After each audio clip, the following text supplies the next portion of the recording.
Hello everyone, this is तनु चंदेल और आज इस वीडियो में हम लोग बात करेंगे कि how to score 95 plus in geography if you are a student of class 12 humanities.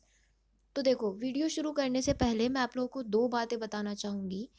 पहली, कि देखो, सिर्फ वीडियो देखने से आप लोगों के मार्क्स नहीं आने वाले। आप लोग यही मिस्टेक करते हो कि वीडियोस तो खूब देखते हो यूट्यूब पे जा जा के, बट प्रॉब्लम ये है कि आप उन चीज़ों का इम्प्लीमेंटेशन नहीं करते। तो आप लोगों को इम्प्लीमेंटेशन करना है उन सारी चीज़ों का जो भी मैं आपको इस वीडियो में बताऊंगी। प्लस आप इस स्ट्रैटेजी को अपने हिसाब से थोड़ा मॉडिफाई भी कर सकते हो। दूसरी चीज़, अपने कंफर्ट जोन से बाहर आओ। देखो, बहुत सारी चीज़ें ऐसी होती हैं जो कि मतलब हमारा उन्हें करने का मन नहीं करता, बट वो हमें करनी है। लाइक मेरे साथ क्या होता था कि मैं चैप्टर तो बहुत अच्छे से पढ़ लेती थी, बहुत मन से पढ़ती थी, बट जब बात आती थी क्वेश्चन आंसर सॉल्व करने की, previous year question answer solve करने की, तो मेरा मन नहीं करता था। बट वो चीज़ ज़रूरी करनी है, this is a must. And तो फिर आपको क्या करना है, आपको अपने मन को समझाना है एंड देन चीज़ों को करना शुरू करना है जिनका आपका मन भी नहीं करता। ये ही चीज़ ऐसी होगी जो आपको दूसरों से अलग करेगी, और यही चीज़ ऐसी होगी जो आपको सक्सेस दिलवाएगी। तो चलो शुरू करते हैं हम लोग। पहले मैं आप लोगों को दिखाना चाहूँगी। देखो, ये मेरी क्लास 12th की मार्कशीट है and as you can see कि मेरे ज्योग्राफी में 99 मार्क्स आए थे। दिस इज़ हियर, मेरे ज्योग्राफी में 99 मार्क्स आए थे। एंड आप लोग एक चीज़ और देखोगे कि मेरे हिस्ट्री में भी 99 मार्क्स ही आए थे। तो हिस्ट्री जैसे सब्जेक्ट में 99 मार्क्स स्कोर करना बहुत टफ बात होती है, बट जो ज्योग्राफी है, ये जो सब्जेक्ट है आपका, ये काफ़ी स्कोरिंग है। ओके, तो स्ट्रैटेजी को देखते हैं। तो देखो, एग्ज़ाम की स्ट्रैटेजी को शेयर करने से पहले, ज्योग्राफी की स्ट्रैटेजी को शेयर करने से पहले, मैं आप लोगों को मतलब कुछ जनरल सी चीज़ें बताना चाहूँगी। पहले, you have to make your life more organized. First of all, I want to tell you that this video is especially for the beginners, क्योंकि 1 डेढ़ महीने के अंदर अगर आप लोगों ने पहले कुछ भी नहीं पढ़ रखा है तो 99 मार्क्स स्कोर करना बहुत डिफ़िकल्ट चीज़ है। एंड आपको अपने बाकी के सब्जेक्ट्स भी देखने होते हैं। तो this video is for beginners. तो देखो, लाइफ को बहुत ज़्यादा ऑर्गेनाइज्ड बनाना है। ऑर्गेनाइज्ड बनाना है मतलब आपके माइंड में एक क्लियर कट अंडरस्टैंडिंग होगी कि हाँ, आप इस साल 2021 में क्या करने वाले हो, आप 1 महीने के अंदर क्या क्या करने वाले हो, एंड आप कल क्या क्या करने वाले हो। You have a clear cut understanding of it. Like मैं 8 से 9 बजे तक ये काम करूँगा, 9 से 10 तक ये करूँगा, 11 से 12 तक ये करूँगा। तो ऐसे आप लोगों को अपनी लाइफ को और भी ज़्यादा ऑर्गेनाइज बनाना है। एंड पहली चीज़ आपको ये करनी है कि you have to start writing down your goals. जो भी आप लोगों के गोल्स है ना 2021 के लिए, वो सब लिख डालो एक पेपर पे। ये मैंने एक बुक में पढ़ा था, the monk who sold his Ferrari, which is written by Robin Sharma, जो कि बहुत ही अच्छे राइटर हैं। तो उन्होंने बोला था कि गोल्स लिखने बहुत ज़रूरी होते हैं कहीं पे। क्यों? उन्होंने ऐसा बताया था कि अगर आप गोल्स को लिखोगे डायरी में या फिर कहीं पे भी, जो आपकी गोल्स वाली बुक है, ड्रीम्स वाली बुक है, वहाँ पे, तो कुछ मतलब कुछ नेचुरल फोर्सेस ऐसी होंगी, कुछ नेचर में ऐसी चीज़ें होंगी जो आपको पुश करेंगी अपने गोल को अचीव करने के लिए। तो गोल्स लिखना मत भूलो। दूसरी चीज़, start making your time table. ये वही चीज़ है, लाइफ को ज़्यादा ऑर्गेनाइज बनाना है। आपको अच्छे से पता होना चाहिए कि मुझे कल क्या करना है या 1 महीने के अंदर क्या करना है। एक एक चीज़ बिल्कुल स्पेसिफिकली लिखी हुई होनी चाहिए। इससे क्या फ़ायदा होगा? इससे फ़ायदा ये होता है, देखो, आप लोगों को खुद ये फील होगा कि हाँ, अब मेरे पास पहले से बहुत ज़्यादा टाइम है, लाइफ बहुत ज़्यादा ऑर्गेनाइज है, सब कुछ ऐसे मतलब रैंडमली नहीं चले जा रहा है। तीसरी चीज़ ये है कि ऐसे ही मत पड़े रहो, कुछ फिज़िकल एक्सरसाइजेज वगैरह करो। देखो, ये बात हम बहुत अच्छे से जानते हैं कि जो फिज़िकल एक्सरसाइजेज होती हैं, लाइक आपकी रनिंग वगैरह, इन सारी चीज़ों का हमारे माइंड पे भी एक असर होता है। इन सारी चीज़ों से क्या होता है कि आपका माइंड अच्छे से फंक्शन करना चालू कर देता है। एंड एक स्टूडेंट के लिए सबसे ज़्यादा ज़रूरी क्या होता है कि उसे अपनी स्टडीज़ में फोकस चाहिए होता है, उसे कंसंट्रेशन चाहिए। आप लोगों को ये चाहिए कि ज़्यादा से ज़्यादा जो आपका माइंड है ना, वो आपके कंट्रोल में रहे, इधर उधर ना भागे। तो भाई माइंड को कंट्रोल करने के लिए योग से अच्छा और कुछ नहीं हो सकता। सो स्टार्ट डूइंग योग एंड प्राणायाम। तो देखो योग की वीडियो जाके देख सकते हो आप लोग, यूट्यूब पे सीखो, थोड़ा थोड़ा करो। Believe me, it's a magic, क्योंकि मैं खुद बहुत टाइम से करती हुई आ रही हूँ, तो ये चीज़ मुझे भी फील होती है। प्राणायाम, प्राणायाम यू ऑल नो, लाइक अनुलोम विलोम, कपाल भाती एंड भ्रामरी, तो ये सब भी करना चालू करो। चौथी चीज़, देखो भाई टाइम पे सो, sleep on time. There is a saying कि early to rise, sorry, early to bed and early to rise makes a man healthy wealthy and wise. तो स्लीपिंग शेड्यूल अपना सुधारो। एंड ऐसा नहीं है कि मान लो आप रात को भाई फ़ोन चला रहे हो एंड कुछ नेटफ्लिक्स पे देखने बैठ गए, तो भाई अब पता चला उस चीज़ को पूरा ही करके सो गए और आप मतलब सो ही नहीं रहे हो रात भर, सुबह को आके आप लोग एक्चुअली में सो रहे हो। तो ये नहीं करना है, अपने दिमाग को बार बार समझाना है कि हाँ ऐसा नहीं करना है, और इस चीज़ से बाहर निकलो जितनी जल्दी हो सके उतनी। नेक्स्ट इज, देखो तो ज्योग्राफी अभी 2021 से 22 तक के सेशन के लिए आप लोगों का सिलेबस नहीं आया है, बट स्टिल जो आपका 2021 वाला सिलेबस है एटलीस्ट आप लोग उसको पूरा करते हुए चलो। तो यूँ ऑल लो कि भाई पेपर जो होता है वो हमारा 100 नंबर का होता है, जिसमें से आप लोगों के जो 30 नंबर होते हैं वो प्रैक्टिकल के होते हैं, एंड जो 70 नंबर होते हैं वो आपके थ्योरी के होते हैं, जो कि आपकी दो बुक्स से आता है, fundamentals of human geography and दूसरी वाली जो आपकी इंडियन ज्योग्राफी है। तो ये 70 का हाफ करोगे आप तो 35 मार्क्स का वेटेज ये दोनों बुक्स कैरी करती हैं। इनमें से 5 5 मार्क्स का वेटेज, यानी कि 10 नंबर का वेटेज है आपका मैप वाले क्वेश्चंस का। तो देखो ये जो 10 नंबर है ना, ये आपके हाथ के नंबर हैं, इन्हें बिल्कुल भी हाथ से जाने मत दो। एंड अभी से ही, शुरुआत से ही, जब भी आप चैप्टर पढ़ो मैप बेस्ड क्वेश्चन ज़रूर प्रैक्टिस करो। ये 10 नंबर आपको नहीं खोने हैं, एग्जैक्टली आपको मतलब एक भी मार्क्स नहीं खोना है अपना। तो एक एक चीज़ को शुरू से ही, बिगनर लेवल से ही अच्छे से पढ़ते हुए चलो। कोई सीक्रेट नहीं होता है 95 अबव स्कोर करने का, आपको बस बहुत ज़्यादा पढ़ना है। बुक्स टू रीड, ये भी बहुत बार सवाल आता है, बहुत बेसिक सा क्वेश्चन है। तो देखो आप लोगों को कोई रेफरेंस बुक लेने की ज़रूरत नहीं है, NCERTs आर सफिशेंट। देखो मेरे भी हिस्ट्री में 99 मार्क्स आए थे एंड मैंने कोई भी जो है बुक रेफर नहीं की थी अलग से, सिर्फ और सिर्फ NCERTs ही पढ़ी थी। बट NCERTs में शर्त एक है कि NCERT मतलब एक एक लाइन NCERT की आपको पता होनी चाहिए, वो आपको समझ में आनी चाहिए। And one more thing, NCERTs are like your summaries. NCERT अपने आप में ही समरीज होती हैं एंड मेरे ख्याल से अपने आप में ही नोट्स होती हैं। बहुत ही मतलब बहुत ही कंडेंस्ड बुक होती हैं, एंड चीज़ों को ज़्यादा खोला नहीं जाता है, मुझे ऐसा लगता है दबा के रखा जाता है। तो आप लोगों को क्या करना है, अगर एक लाइन समझनी है ना NCERT की, तो थोड़ा सा एक्स्ट्रा पढ़ो, थोड़ी और रिसर्च करो गूगल वूगल पे जाके, जब जाके आपको NCERT की एक एक लाइन समझ में आएगी। ये जो 2 पॉइंट्स हैं ये मैं अभी आगे एक्सप्लेन करूंगी। तो तीसरा जो बेसिक सवाल आता है वो ये है कि how to read a chapter. ये बहुत ही बेसिक सा सवाल है। तो देखो बेसिकली इसमें आप लोगों के 3 स्टेप्स होंगे।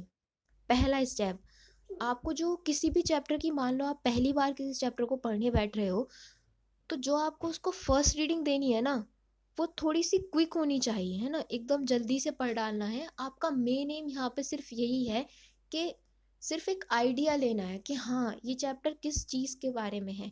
लाइक आप लोग ज्योग्राफी का चैप्टर नंबर 2 पढ़ रहे हो, the world population distribution density and growth.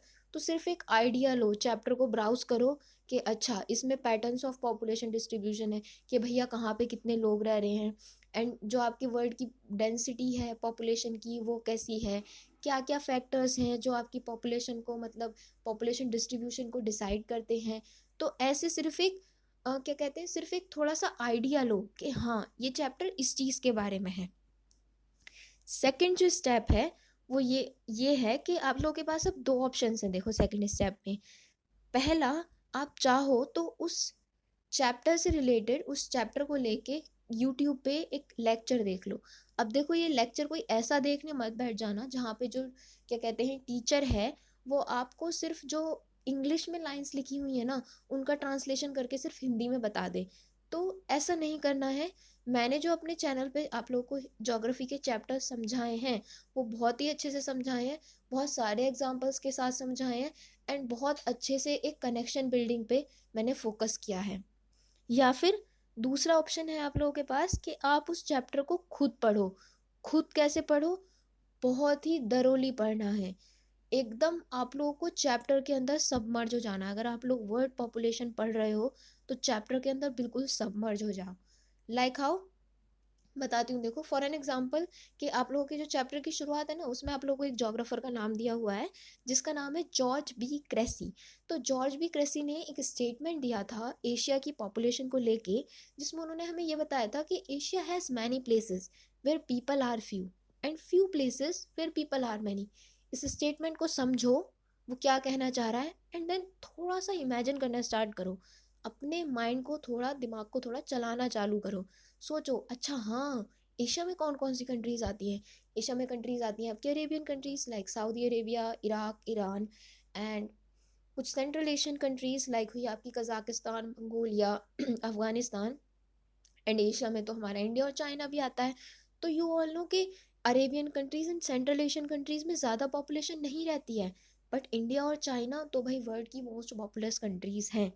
तो ऐसे जो है ना, अपनी इमेजिनेशन को ज़रा खोलना चालू करो।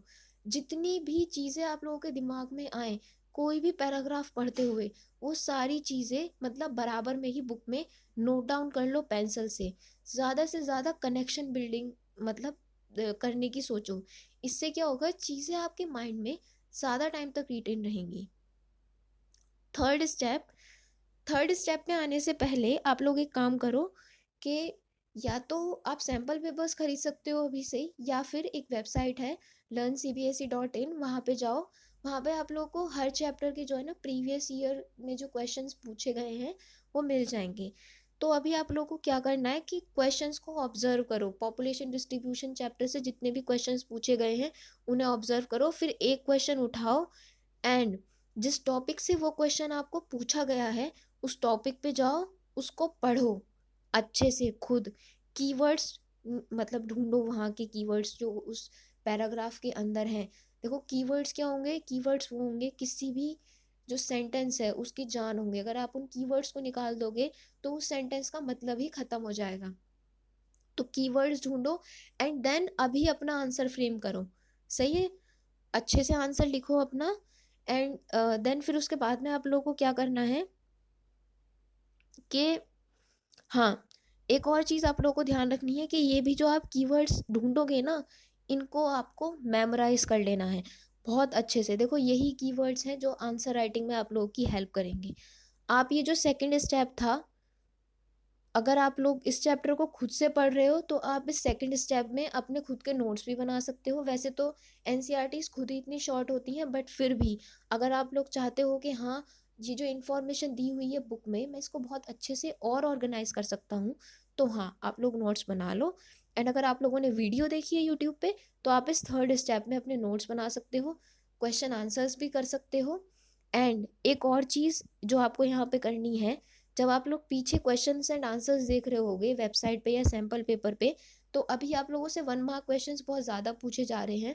तो आप एक बार एक पैटर्न ऑब्जर्व करो कि हाँ, ये क्वेश्चंस पूछे कैसे जाते हैं 1 मार्क। एंड जब आप इस चैप्टर को पढ़ रहे हो ना खुद से, तो मतलब 1 मार्क क्वेश्चंस खुद से फ्रेम करने की कोशिश करो। हर जगह पकी पकाई खिचड़ी की आदत मत डालो, अपना दिमाग चलाओ। इससे फ़ायदा यही होगा, पहला आपका ब्रेन अच्छे से डेवलप होगा, एंड दूसरा आपके जो आपने वो खुद 1 मार्क क्वेश्चंस फ्रेम किए हैं ना, वो ज़्यादा टाइम तक आपके माइंड में रिटेन रहेंगे। एक और चीज़ कि आप लोग जो है ना, ये सब करने के बाद जो एनसीईआरटी के पीछे क्वेश्चंस एंड आंसर्स दिए हुए होते हैं ना, सॉरी क्वेश्चंस जो दिए होते हैं, उनको सॉल्व करो। क्यों? क्योंकि ये जो क्वेश्चंस होते हैं आप लोगों के, ये एक्चुअली में बहुत टफ होते हैं। These questions make you think, सोचने पे मजबूर कर देते हैं, बहुत अटपटे से क्वेश्चंस होते हैं। तो यही इस चीज़ से आपकी थिंकिंग एबिलिटी बढ़ेगी। एंड एक और चीज़ आप लोग जानते हो कि ये एज इट इज़ एग्ज़ाम में पूछे जाते हैं, ऐसे के ऐसे ही एग्ज़ाम में आप लोगों के रखे हुए आ जाते हैं। तो ये हो गया आप लोगों का कि आपको चैप्टर कैसे पढ़ना है। उसके बाद में देखो, अब आप लोगों ने अच्छे से चैप्टर पढ़ लिया, थोड़े बहुत मतलब आंसर्स भी लिख लिए हैं, बट अब क्या है, जो सबसे इम्पोर्टेंट चीज़ है जो आपको एग्ज़ाम में मार्क्स स्कोर करवाएगी, वो है आंसर राइटिंग। देखो, एग्जामिनर जो भी आपकी कॉपी चेक कर रहा है, उसे कैसे पता चलेगा कि आप पढ़ाई में अच्छे हो या बेकार हो? उसे ये पता चलेगा सिर्फ आपके आंसर से। तो आंसर राइटिंग की प्रैक्टिस करो। अब अच्छे आंसर्स कैसे लिख सकते हो आप लोग? तो देखो, इसके लिए आप लोग को क्या करना है, जो प्रीवियस ईयर के टॉपर्स हैं ना सीबीएसई के, जिन्होंने 100 स्कोर किए हैं, जाओ सीबीएसई की ऑफिशियल वेबसाइट पे एंड उनकी आंसर शीट्स है ना, उनको डाउनलोड कर लो। एंड एक गलती नहीं करनी है कि सिर्फ एक टॉपर की आंसर शीट मत देखो, कम से कम 4-5 साल के टॉपर्स की आंसर शीट देखो एंड उनके आंसर्स को एनालाइज करो कि हाँ, ये आंसर्स ऐसे लिख रहे हैं, इनके आंसर्स का स्ट्रक्चर ऐसा है। फिर अपने खुद के आंसर का ब्लूप्रिंट तैयार करो एंड फिर जो है आराम से अपना आंसर लिखो। अच्छा, ऐसे ऐसे मैं अपना आंसर लिखूंगा। अभी मैं बताऊंगी वैसे आपको कि एक अच्छा आंसर कैसे लिखा जाता है। तो वही मैं आप लोगों को यहाँ पे भी बता रही हूँ। देखो कि जितने भी पास्ट ईयर क्वेश्चन पेपर्स हैं ना, उनको सॉल्व करो। एटलीस्ट आप लोगों को ये 5-6 साल के क्वेश्चन पेपर्स तो सॉल्व करने ही हैं। आप सैम्पल पेपर भी परचेज कर सकते हो and you can also visit the website learncbse.in। देखो, मैंने कोई सैम्पल पेपर परचेज नहीं किया था एंड मेरे अच्छे खासे मार्क्स आए थे 97.8। तो यही कर सकते हो आप। दूसरी चीज़, प्रैक्टिस आंसर राइटिंग। अब देखो, एक चीज़ ध्यान रखना, अब आप लोग मतलब टॉपर्स की आंसर शीट को एनालाइज कर रहे हो, देख रहे हो कि वो कैसे टॉपर आंसर्स लिख रहे हैं। अब जब आप अपना खुद का आंसर लिखने बैठोगे, तो ऐसा कभी भी नहीं होगा कि पहली बार में ही आपका आंसर बहुत अच्छा लिखा जाए। ऐसा नहीं होता। आंसर राइटिंग एक ऐसी स्किल है जो आपको टाइम के साथ आती है। तो पहली बार में निराश मत होना, बस प्रैक्टिस करते रहो आंसर राइटिंग। बहुत अच्छे आंसर्स आप लोगों को लिखने आ जाएंगे and this is the only key to score good marks in your boards. Answer writing practice करते रहना है आप लोगों को, हताश नहीं होना है अगर आंसर्स अच्छे नहीं लिखे जा रहे हैं तो। ज़्यादा से ज़्यादा आंसर्स लिखने की आप लोग कोशिश करो। Over the period of time you will master this skill. इसके बाद में देखो, ये how to write a good answer, पहली चीज़ तो आप टॉपर वाली भी जो फंडा है उसको फॉलो कर सकते हो, बट उनमें भी आप लोग कुछ चीज़ें ऑब्जर्व करोगे जो मैं यहाँ पे आपको लोगों को बताऊंगी। तो देखो, जो आपके 1 मार्क क्वेश्चन होते हैं, उनमें तो मगर अगर आप लोगों से पूछा गया है कुछ वन वर्ड्स भी होते हैं, कुछ छोटी मोटी डेफिनेशंस भी पूछी जाती हैं, तो वो तो आप लोग ऐसे ही एक लाइन में लिख देते हो। बट अगर क्वेश्चन आता है आपका 3 नंबर में या 5 मार्क्स में, तो आप लोगों को एक आंसर कैसा लिखना है, उसका एक स्ट्रक्चर कैसा होना चाहिए।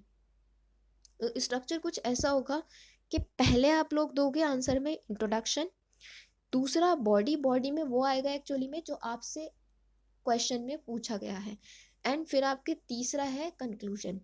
तो देखो, देख लेते हैं। ये 5 मार्क्स का क्वेश्चन है, what are the geographical factors which influence the population distribution in the world. अगर ये क्वेश्चन आप लोगों से 5 की जगह 3 मार्क्स में पूछा जाता, तो इंट्रोडक्शन में आपको कुछ खास नहीं लिखना होता, सिर्फ आप इतना लिख देते, the 3 geographical factors which influence the population distribution in the world are as follows. मतलब जो क्वेश्चन में पूछा गया है वही लाइन एज इट इज़ उतार दी, बस थोड़ा बहुत और ऐड कर लिया, आर एज फॉलोज या हाँ, बस यही यही सब वर्ड्स लिख देते। बट दिस क्वेश्चन, ये जो है आपका, ये 5 मार्क्स में पूछा गया है। तो मतलब एक तो इसमें स्पेसिफिकली चीज़ पूछी गई है जोग्राफिकल फैक्टर्स, बट ये जिस चीज़ के बारे में है क्वेश्चन आपका ब्रॉडली, वो है पॉपुलेशन डिस्ट्रीब्यूशन। तो इंट्रोडक्शन में पहले आप लोग थोड़ा सा क्या करोगे, पॉपुलेशन डिस्ट्रीब्यूशन के बारे में बता दोगे। तो ये चैप्टर अगर आप लोगों ने पढ़ा हुआ है तो आप लोगों को पता होगा कि जो वर्ल्ड की पॉपुलेशन है वो अनइवनली डिस्ट्रीब्यूटेड है। There are many places where people are few and few places where people are many. And फिर आप यही लिख दोगे, the 3 geographical factors which influence the population distribution in the world are as follows. फिर body में आप लोगों का मेन चीज़ आएगी जो आपसे एक्चुअली में क्वेश्चन में पूछी गई है। तो पहली चीज़, अपने आंसर को आपको कभी भी पैराग्राफ्स में नहीं लिखना है, हमेशा पॉइंट्स में ही लिखना है। एंड एक अच्छी खासी स्पेसिंग रखना अपने पॉइंट्स के बीच में, एंड अच्छा खासा स्ट्रक्चर बना के रखना अपने आंसर का, लाइक इंट्रोडक्शन के बाद लाइन छोड़ना, तब जाके ये बॉडी वाले पैराग्राफ्स पे आप लोग आना। तो देखो, आप लोग अच्छा खासा पैसा देते हो अपने बोर्ड एग्जाम्स के लिए, तो पेपर में कंजूसी बिल्कुल भी मत करना। तो ये पॉइंट्स में आप लोगों को आंसर लिख देना है, अच्छी खासी स्पेसिंग रखनी है अपने पॉइंट्स के बीच में, एंड देन फिर आपको लास्ट में कंक्लूजन लिख देना है। कंक्लूजन में कुछ भी नहीं लिखना है आप लोगों को, सिर्फ हमसे ये पूछा गया था ना कि जोग्राफिकल फैक्टर्स, मतलब कौन से जोग्राफिकल फैक्टर्स हैं जो पॉपुलेशन डिस्ट्रीब्यूशन में हेल्प करते हैं, तो हम कंक्लूजन में बस ऐसा ही कुछ अच्छा सा लिख देंगे, thus we can say that geographical factors play an important role in population distribution in the world. जो आपसे बेसिकली क्वेश्चन में पूछा गया है ना, उसको ही थोड़ा सा और मॉडिफाई करके आप लोग कंक्लूजन में डाल दो। So this is all about this video, and I hope मैं अच्छे से आप लोग को एक एक चीज़ एक्सप्लेन कर पाई होंगी। So thank you and have a great day.